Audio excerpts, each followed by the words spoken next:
সাফ অনূর্ধ্ব-19 নারী চ্যাম্পিয়নশিপে একক শ্রেষ্ঠত্বের প্রমাণের লক্ষ্য নিয়ে মাঠে নামলেও শেষ রক্ষা হলো না বাংলাদেশের। গত আসরের যৌথ চ্যাম্পিয়নদের কাঁদিয়ে এবার শিরোপা পুনরুদ্ধার করেছে ভারত।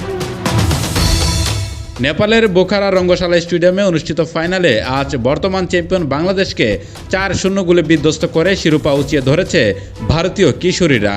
ম্যাচের শুরু থেকে আক্রমণ ও প্রতি আক্রমণে খেলা জমজমাট থাকলেও সময়ের সাথে সাথে মাঠের নিয়ন্ত্রণ নেই ভারত। গ্রুপ পর্বে ভারতের বিপক্ষে 2-0 গোলের জয় পাওয়া বাংলাদেশ আজ যেন নিজের ছায়া হয়েছিল।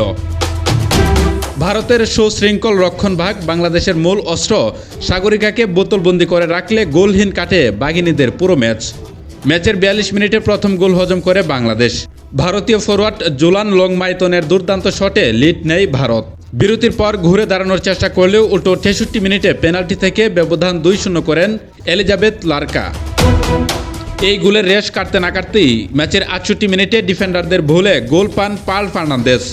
আর ম্যাচের 83 মিনিটে অমৃতা রামচন্দ্রনের চতুর্থ গোলটি ছিল বাংলাদেশের কফিনে শেষ পেরেক। বাংলাদেশ এই ম্যাচে ছন্দ হারিয়ে পরাজয় ফাইনালে বিপর্যয় ঘটলেও টুর্নামেন্টের শুরুটা ছিল রাজকীয়। ভুটানকে 12-0 এবং নেপালকে 4-0 গোলে হারানোর পর গ্রুপ পর্বেও এই ভারতকেই হারিয়েছিল বাংলাদেশ। কোনো গোল হজম না করে 18 গোল দিয়ে ফাইনালে পা রাখা বাঘিনীরা আজ ফাইনালের স্নায়ুচাপে মুখ থুবড়ে পড়ে। বিশ্লেষকদের মতে গ্রুপ পর্বের জয়ের আত্মতুষ্টি এবং ভারতের কৌশলী মার্কিংই বাংলাদেশের পরাজয়ের মূল কারণ।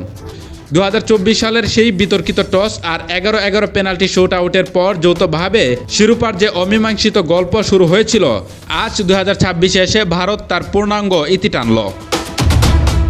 রানার্স আপ ট্রফি নিয়ে দেশে ফিরলেও টুর্নামেন্ট জুড়ে অসাধারণ ফুটবল উপহার দেওয়ায় প্রশংসিত হচ্ছে আফাইদা খন্দকারের দল। একক শ্রেষ্ঠত্বের যে স্বপ্ন নিয়ে বাংলাদেশ বোখারায় গিয়েছিল তা শেষ পর্যন্ত অপূর্ণই রয়ে গেল।